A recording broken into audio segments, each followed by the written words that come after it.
voilà tey dama ñëw d'abord njëkk a dem fële an laa njëkk a dem ci complexe frigorifique bi ñu fa tabax dem xool ko ñu gis ne muy liggéey bu am solo boo xam ne dina amal njëriñ secteur bi bu baax ndax ku nekk xam na ne jën dafa gaaw a yàqu kon bu ñu defee complexe bu mel noonu mu répondre aux normes am toutes les infrastructures yi nga xam ne daf cee war a am ñun dañ koy rafetlu di ci féliciter ñi nga xam ne ku mel ni agence nationale des affaires maritimes mi nga xam ne moom moo piloté liggéey boobu. tey donc bi ñu jógee foofu ñu daal di dem tamit quai de pêche bu Hann quai de pêche bi tamit bi ñu demee dugg nañ gis nañ quai de pêche bi nga xam ne c'est réservé à produits yi nga xam ne Europe lay dem. gis nañ la fa nekk gis nañ li nga xam ne aussi war nañ ko cee mën a defaat ngir mu gën a jëm kanam rek ndax quai bi aussi mi ngi répondre aux normes parce que su répondre woon aux normes kon produit yi du ñu mën a dem Europe waaye ñu dutee aussi luñ ci mën a yokk mu gën a baax rek dinañ ko def waxtaan nañoo ak ñoom gis nañ seen i jafe-jafe gis nañ tamit ñi nga xam ne ñu ngi nekkoon ci quai bi nga xam ne beneen quai bi fi complexe bi nekkoon wax nañu seen i jafe-jafe tamit dinañ xool rek nuñ ciy wutee saafara ci loolu yëpp biñ fa jógee tamit ñëw fii Thiaroye seet si les femmes transformatrices waa Pencum Sénégal bien sûr que xam naa ne sax nee nañ taxaweewu luñ fi Refepass mais maa ngi leen jox nuyoo Refepass ndax Refepass dafa nekk modèle la boo xam ne di ñëpp dañ cee war a roy buñ demee ba ñëpp ay acteurs ñu bokk filière bu ñuy liggéey ñëpp booloo nekk benn nga xam ne boo ñëwee boo waxee kenn rek xam nga ne ñi ñëpp nga waxal loolu dafa am solo ñuy ñaax ñëpp ñu def ni Refepass fekkee acteurs yëpp booloo kon bi ñëwee fi tamit ci Pencum Sénégal dem nañ ànd ak ñoom yéen gis ngeen ko visité nañ gis nañ jafe-jafe yi ñu am ci anam yu bari maanaam ndox bi taa ci biir nga xam ne du dem ak tuyau yi nga xam ne tuyau nu mu tuddati évacuation des eaux usées ak eau potable eau yi ñuy naan dafa jegante yooyu yëpp gis nañ ko ak aussi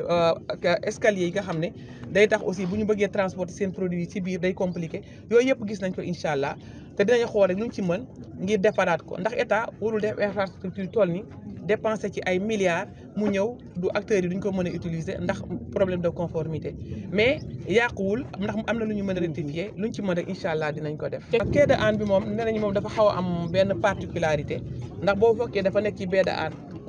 baie de Hann lu nit gàtt dégg di nga xam ne baie de Hann dafa am problème ndax ñëpp ci Sénégal koo ci laaj baie de Hann dina xam ne problème salubrité boobu la am. loolu nag mooy tax day ñëw ba ci quai boobu bu ko defee aussi yeneen mbalit yi jóge ci littoral bi parce que boobu dafa nekk genre réceptacle moo tax mbalit yi di dajaloo foofu boo nettoyé woon tey boo toogee semaine nettoyé woo day mel ni toog na ay at defaroo ko mais nag du tere ñun taxul ñuy bàyyi suñu loxo joxe nañ ay instructions ngir la fa nekk d'abord ñu dindi ko waaye buñ ko dindee comme ni ñu waxoon rek woo acteurs yëpp ñu jàpp ci comme niñ ci daan jàppee mais ñu gën a biral seen taxawaay su ko defee quotidiennement ñu koy nettoyer wala même une fois par semaine de manière permanente la fa nekk buñ ko mënul setal carrément tamit ñuy wàññi en attendant nag ñu am un problème une solution globale pour problème mu baie de Hann bi peut-être en relation ak waa ministère de l'environnement. en fait boobu dama naan immigration clandestine dañ koo moomale pêche. parce que boo xoolee tamit embarcation yi ñuy jël di ko utiliser ay pirogue la mooy pirogue yi nga xam ne daanaka day napp mais boo demee ci biir di nga ci gis ay jigéen di nga gis ay xale yu ndaw di nga ci gis ñu nekkul pêcheur donc problème la boo xam ne peut-être c'est un problème assez global mais pêche nag am ci wàll bu rëy ba pare d'accord ci donc di def travaux de sensibilisation yi di ci waxtaan ak ñoom di ñaax jeunes yi keroog récemment rek dem nañ DER ngeen gis ñu defal leen ay waa financer leen. ñu am ay pirogue en fibre de verre waaw def nañ fa aussi un message important wax leen toog leen fii Sénégal parce que nekk ci sa wetu mbokk dara gënu ko ci say wetu famille ci wetu ñi la bëgg soo amee problème ñu nekk ak yow kon daal je pense que ñàkk a comprendre la rek mais toog sa dëkk liggéey fi dara gënu ko te président de la République son excellence Bassirou Diomaye Diakhar Faye ak son premier ministre monsieur Ousmane Sonko ñoom lan lañ bëgg na ne xale yi toog leen Sénégal toog leen ñu àndandoo. parce que Sénégal dañu fekk ay jafe-jafe yu bari d'abord boo fekkee jafe-jafe yu bari li ngay njëkk a def mooy da ngay fexe jafe-jafe yooyu nga génne ko boo ko génnee ba pare nag nga bon a propulser wu vers le développement ci loolu lañ nekk nag li nga xam ne dafa nekkoon du yàqu ñu xool nu ñu koy réparer boo ko réparer nag ba toll nag ci zone boo xam ne nag léegi nu mu tuddati réparer wu na léegi nag nga mën a projeter wu vers comment dire rek yokk te ci loolu lañ toll incha allah. waa pêche artisanale comme pêche industrielle aussi foo gis secteur d'activité boo dem rek ci Sénégal wala ci àdduna même ñun ñi nekk dans l'éducation boo demee enseignement foofu mën di nekk y a des problèmes quotidiens mais que mu bañ a nekk des problèmes yoo xam ne day dem ba gàllankoor liggéey bi ba duñ ko mën a def donc pêche artisanale ñun ñu ngi ànd ak ñoom woo nañ leen waxtaan nañoo ak ñoom laaj nañ leen seen i jafe-jafe am na luñ ci xam am na luñ ci xamul également aussi nu mu tuddati concernant toujours pêche artisanale jafe-jafe am na aussi état am na lu mu war a def loolu moom d'accord naa ci état dafa war a def waaye tamit pêcheurs yi tamit dañoo war a def